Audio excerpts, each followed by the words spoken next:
What's up mga ka-chibi? Tuloy-tuloy pa rin ang ating pagpipilgrimage at para sa ating next video ngayon.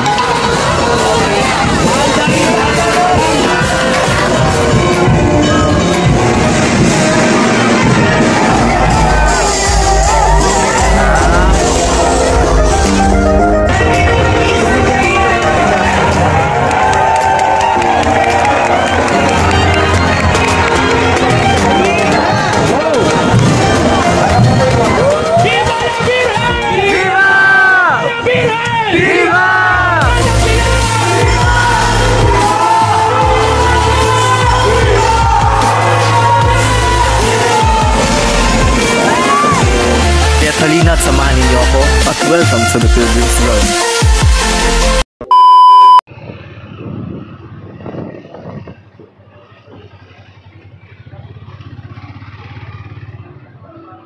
Maihain nawang lubos ng tatapat naming paglilingkod sa paghanap sa itinatag ng iyong anak at sa pakikinabang at na siya ay pasalamatan. Ama naming makapangyarihan ng Espiritu Santo. Awa. Lingapin mo ang iyong Pagkabuhay kami ay natubos ng tunay.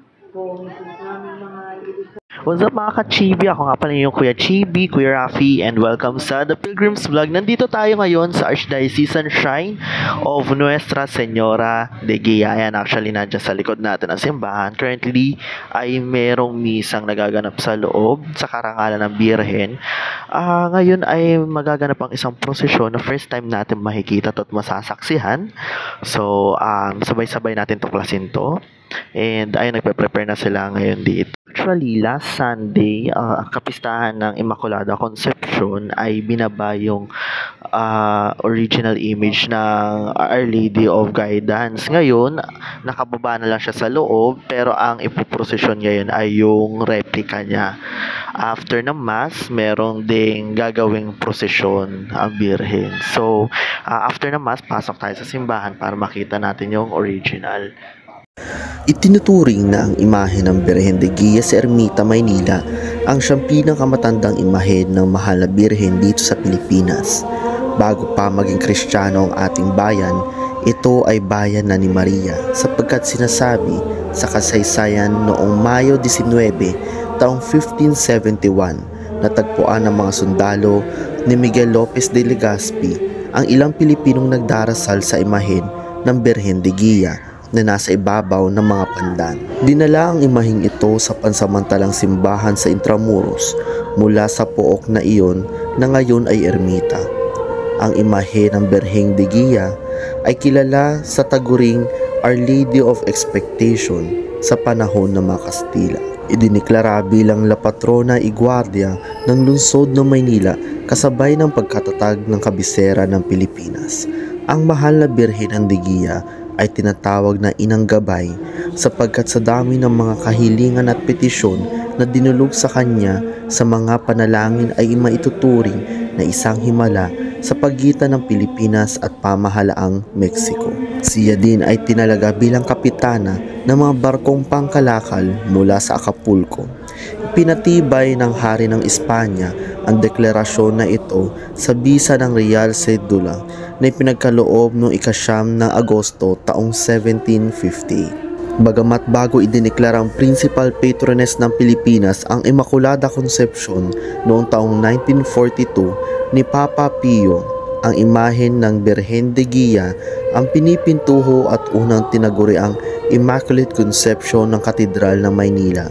Katunayan, ang imahen ay namahay ng 147 years sa Katedral ng Maynila mula sa taong 1772 hanggang sa taong 1980. Ang imahe ng Birhen de Guia ay tinatawag na Divina Sagrario dahil sa kanyang altar sa Katedral ng Maynila.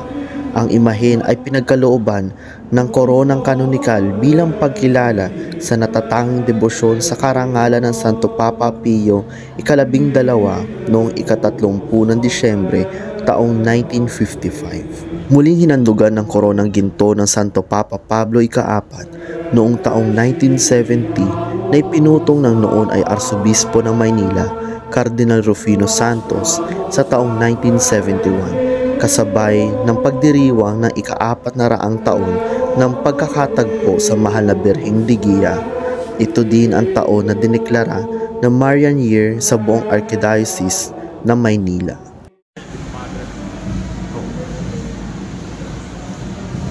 Ini kapitali na kapo. Siya yung magtutulan.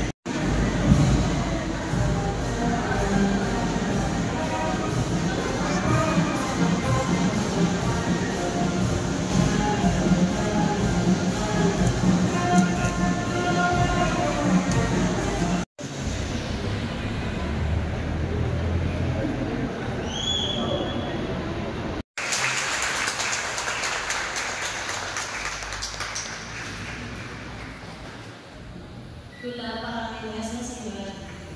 Kasama ng mga tanong sa isipay hindi magbabago. Magkakaiba man pinagmulan na nakikinig sa iyo. Iisa ang aming lagi, ang maging mabubuting Kristiyan.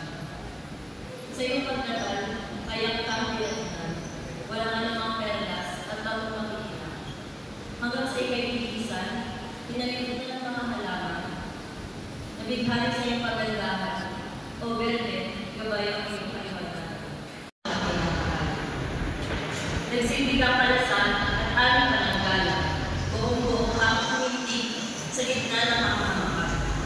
Maraniliya, situmbong ka ng kasaysayan, ngunit subok na rin ang iyong katatagan.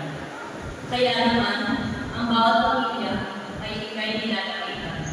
Dito lang sa mga panahon, sa mahal mong hanapan.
Kalungan mo sila sa pagkakasasakit at puso. Tulungan mo sila nasa pagkakapangyarihan ng Diyos sa pagpapagaling sa pamamagitan ng iyong mga panalangin sa Diyos.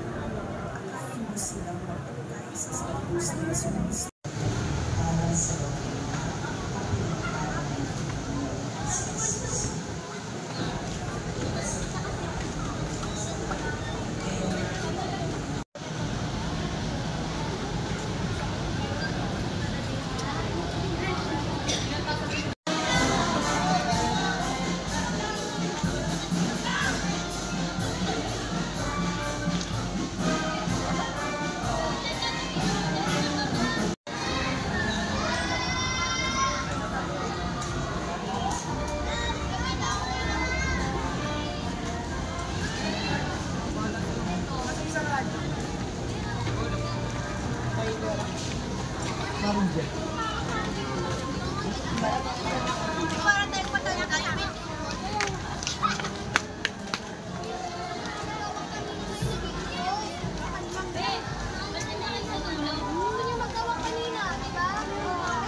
Mahal na ina sa mga paghilig. Dahil iyong ipinakita at kaparuan ng Diyos sa paggawa ng tama. Ang lahat ng patuloy sa iyo ay may kahilingan at pagkukulan. Ikaw ang perfectong anak ni Jesus. Itinataas namin sa iyo ang lahat ng namamahala sa aming lungsod at bansa. Samahan mo sila sa lahat ng mga gawain na nakaka-apekto sa aming pamilya. Nakikiusap kami sa iyo na bawiin ang lupain ito para sa ikaluwa. Magsalat sa buong Kami ay tumatayo sa iyo mula sa lugar ng aming mga puso at nagbumuli ng katwiran mula sa iyong makatinang proteksyon. Tumingin ka sa aming magkakawa at hipuin ang puso ng aming mga namamahala. Tulungan mo sila kabuksan ang kanilang isipan sa malaking halaga ng buhay ng tao at sa mga responsibilidad na kaabutan ng kalayaan. Amen. O Panginoong Maria, nagtutulog ang Diyos.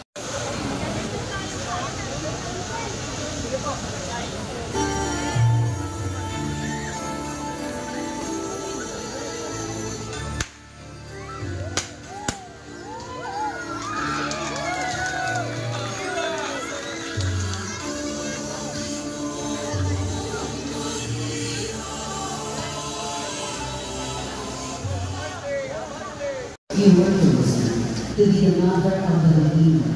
Your humility and faith ang mag-aalay ng panalangin at tulakad muna sa mahal na Birhen. Pagkatapos ng hila, ang mag-aalay na bulaklak tayo ng lahat na naririto. Ang panghuli ay ang kapitana at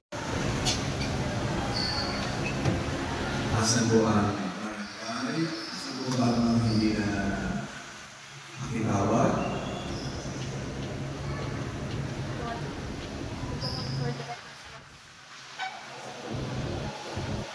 Mga lumahok sa posisyon na may mga dalang roses, hindi nyo dapat iuwi yan sa birthday niya.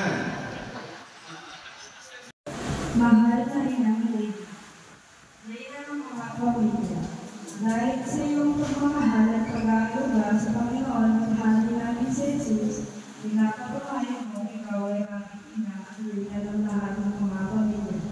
Ipanalangin mo ang aming mga pamilya sa iyong anak.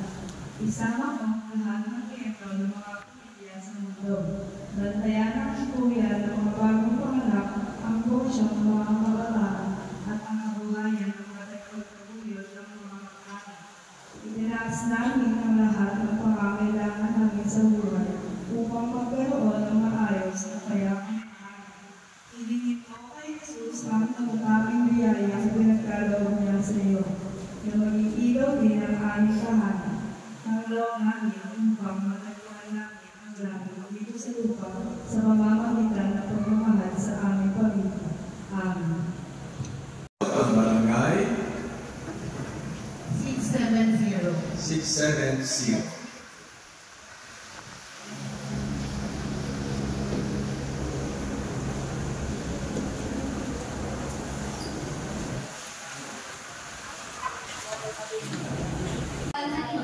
Mapangaliw sa mga nagdadalamhan dahil ginagawa sa inyong kalungkutan na kahirapan at namatay ang iyong pinakamamahal na anak. Naiintindihan mo kami. Alam mo na ang buhay ay may araw ang saya, ngunit mayroon din unos ng kalungkutan. Aming hinahamilit sa iyo ang nagdadalamhan sa buhay. Higit sa lahat ang nawawala pag-asa tayo sa lalong na problema.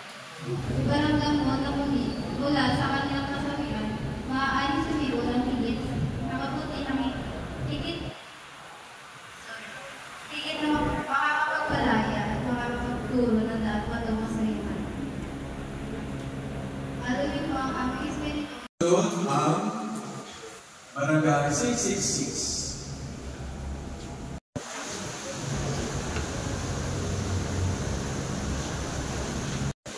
Dahil ikaw pinakamagandang kaluluwanan sa pagtulad mo sa natatanging kalooban ng Diyos na maging ina ng aming Panginoong Jesus. Inamang ang pinakamagandang rosas sa aming lahat, dagat ng rosas. Aming inilalapit sa iyo kabataan ng aming bayan. Isinasabi na namin ang ngalan ng aming mga kabataan na nasigatan ng kapatid, paguluan at kalungkutan. Maging maaway ka sa kanilang malapit ng kawalan ng pag-asa at nalulas sa mga madaligan nila. Pinalangin ko sila sa iyong mga anak na nagtatagpay sa kanila ng buhay sa paghahanap ng mga kailangan siya sa kasiyahan. Ito, dahil sa natinig sila sa tama na taas-taas sa iyong anak upang mapangatawan nila ang nagdusan na magkikipag-asa ng bayan. Ipakita ko sa kanila na ito'y matatagpuan lamang sa pagtulad ng iyong pagsunod sa Diyos. Abagin mo Maria, tutulungan nila Ngayon, bago natin tawagin ang ating kapitana, ay ang mga member ng bulaklak na naririto ngayon ay puli.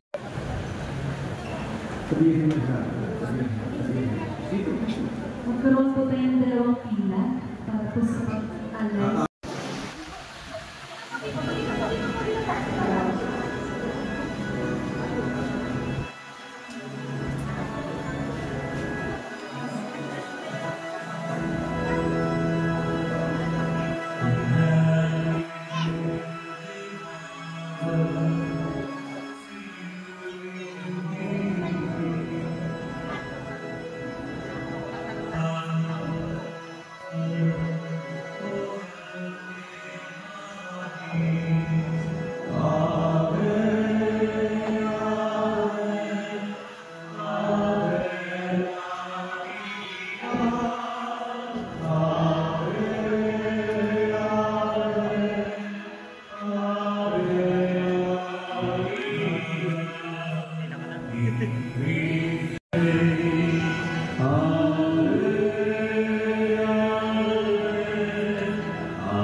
Bago muna. Ngayon ay ating gaganapin ang paghahandog sa mga Birhen de Guia o aming inang mapagkalinga ang Palestinisan Birhen de Guia sa dakilang tanda ng Diyos na magpapala na dito sa aming bayan ikaw ay makilala. Ikaw ay pagpugayan sa iyong mga kahangahan at kabutihan na sa alaan namin ay di mapaparang. Kung lumaybay ka sa aming bayan, nauna sa pagsikat ng pananampalatayang Kristiyano, sa iyong matibay na paglubay ay manayag lumaki sa mga puso at isip ang Ebanghelyo ni Kristo na sa tanan ay sumasakit. Ay ibig-ibig namin ina, nagabi mo ang paghahandog ng aming mga puso na bilang iyong mga anak ay laging naghahangad na makutok mo sa bawat araw na tinagabit at pagsusumikap na inilalaan na may kababaang loob ng ating sarili na mabubuo kay Kristong anak mo. O Maria, tapos kami sa karangalan sa amin ng aming mga kahinaan, huwag nawang maghihadlang. Natanggapin mo ang aming tamang pag-aalay na papaparangal sa iyong pakainang patnubay at pagmamahal. Sinaunang panahon pa ikaw ay sinisinta at ikinagalang, kaya't nakandagan dito sa aming bayan. Sa pamigat na maaasahan, ikaw ay talang gabay ang palamihan sa aming paglalambay at paglalayag sa buhay.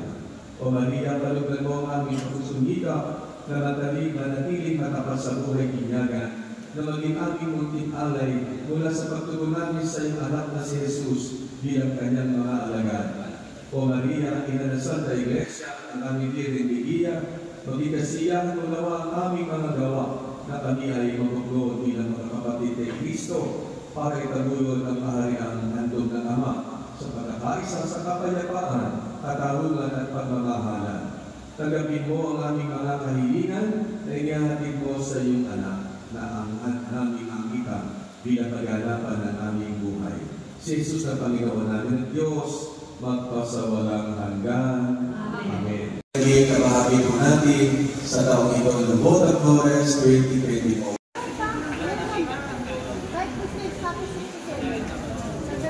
Tapos simbang